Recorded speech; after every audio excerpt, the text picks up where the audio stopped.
वासुदेव सर्वमति। हम भोजन कर रहे थे ना, तो ये लोग से बात कर रहे थे, इस पर चर्चा कर रहे थे।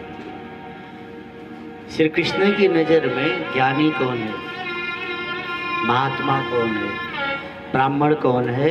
बोले वासुदेव सर्वमति, जो सब में भगवान को देखे वो ज्ञानी है, वो महात्मा है। रहने दो है, रहने दो भाई, रहने दो, वैसी कर दो जैसे था, ठीक था। ओम नमो भगवते। सजाने से ज्यादा सुनते ना तो दिल सज जाता है, सुनते नहीं लोग। बाहरी सजावट बनावट में ज्यादा समय न दो। आपका इंतजार और हर कोई कर सकता है, मौत नहीं करेगी, वो आपको टाइम देने वाली नहीं। इसीलिए जितना हो सके ना हृदय को सजाया जाए। भगवान कहते हैं वासुदेव सर्वमति स महात्मा सुदुर्लभ। वास्तव में जो सब में ब्रह्म का दर्शन करे, अच्छा करो ना करो लेकिन सब में ब्रह्म है, ये तो पक्की बात है, आप मानो भले ना भले। तो जब सब में है तो मान लेने में हर्ज क्या है? न मानो तो हर्ज है, मान लोगे तो नहीं होगा। सब में मेरा राम, जब तक ये भाव नहीं आएंगे ना तब तक आप जपते रहो राम जी को। जब तक बुद्धि में ऊंच नीच के भाव बने रहेंगे, मैं बड़ा ये छोटा मैं बड़ा, तब तक बड़े में बड़ा भगवान नहीं मिलेगा। जिस दिन ये समझ में आएगा कि सब मेरे अपने हैं। राम जी को सब लोग प्रेम क्यों करते हैं? क्योंकि राम जी सबको अपना मानते हैं। सुमंत सारथी हैं और राम जी उनको दशरथ जी के जैसे प्रणाम करते हैं। अपने नौकर को भी आदर देते हैं राम जी, इसलिए राम जी से इतना लोग प्रेम करते हैं। कहाँ तो द्वारिका के राजा हैं भगवान कृष्ण, और कहाँ तो युधिष्ठिर के यज्ञ में जूठी पत्तल उठा के फेंकने में संकोच नहीं है।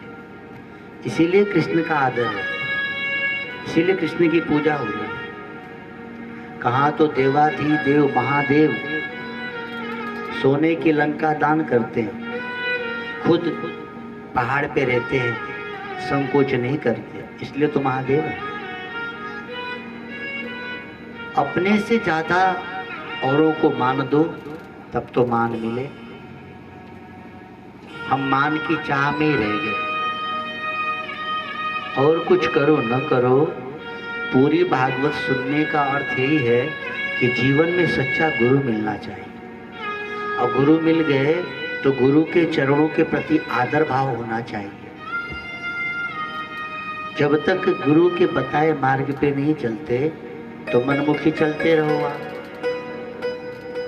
मनमुखी चलोगे तो दुखी होगे, गुरुमुख होके चलोगे तो सदा के लिए दुख चला जाएगा। एक बार जिन्होंने गुरु के चरणों में सिर झुका दिया, संदीपन ऋषि के चरणों में भगवान श्री कृष्ण सिर झुकाते, वशिष्ठ जी के चरणों में भगवान श्री रामचंद्र जी सिर झुकाते, वामदेव भगवान के चरणों में शिव जी सिर झुकाते। ये गुरुओं की बड़ी महिमा है। पूरी भागवत का अर्थ यही है कि हम अपने सदगुरु से प्रेम करें, ईश्वर से भी ज्यादा गुरु से प्रेम, और गुरु की दी हुई मंत्र का जप करें। फिर आपको कहीं नहीं जाना, किसी मंदिर न जाओ, किसी तीर्थ न जाओ, कुछ न करो, लेकिन जप करो। गुरु कैसा होना चाहिए? तो बोले गुरु निर्लेप अवस्था को प्राप्त जो हो गए, अकाम अवस्था को जो प्राप्त हो गए, जो ब्रह्मनिष्ठ हो गए हैं, जो आत्मा आनंद में मग्न रहते हैं, ऐसे गुरु होने चाहिए। ऐसे गुरु कब मिलते हैं? तो बोले बहुत पुण्यों का उदय होता है तब, ईश्वर की कृपा होती है तब। इस कृपा बिना गुरु नहीं, गुरु बिना नहीं ज्ञान। रुक्मिणी जी को गुरु मिले सुदेव, सुंदर देव है, तो कृष्ण से विवाह करा दिया। जब गुरु मिलते हैं तो इस जीव का विवाह भगवान से करा देते हैं। यही महिमा है गुरु। तो भागवत के सुनने का पूरा अर्थ यही है कि आपके हमारे जीवन में भी कोई इस तरह का संत मिले, कोई गुरु मिले। और जब तक गुरु मिले नहीं तब तक माला लेके जप करो, क्योंकि जप करने से गुरु मिलते हैं। हार न मानो, जपते रहो। कब तक? जब तक जपाने वाला कोई सदगुरु मिल न जाए। मेटत कठिन कुअंक भाल के, भाल माना मस्त।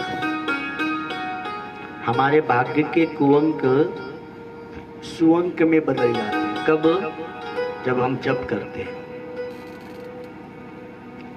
एक राजा थे महेंद्रनाथ, उनके राज्य की बात।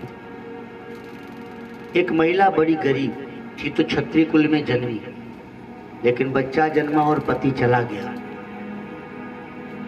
तो बड़ी गरीबी, दूसरे के घर में चौका बर्तन करे और फिर परिवार पाले। पुत्र एक था छोटा सा,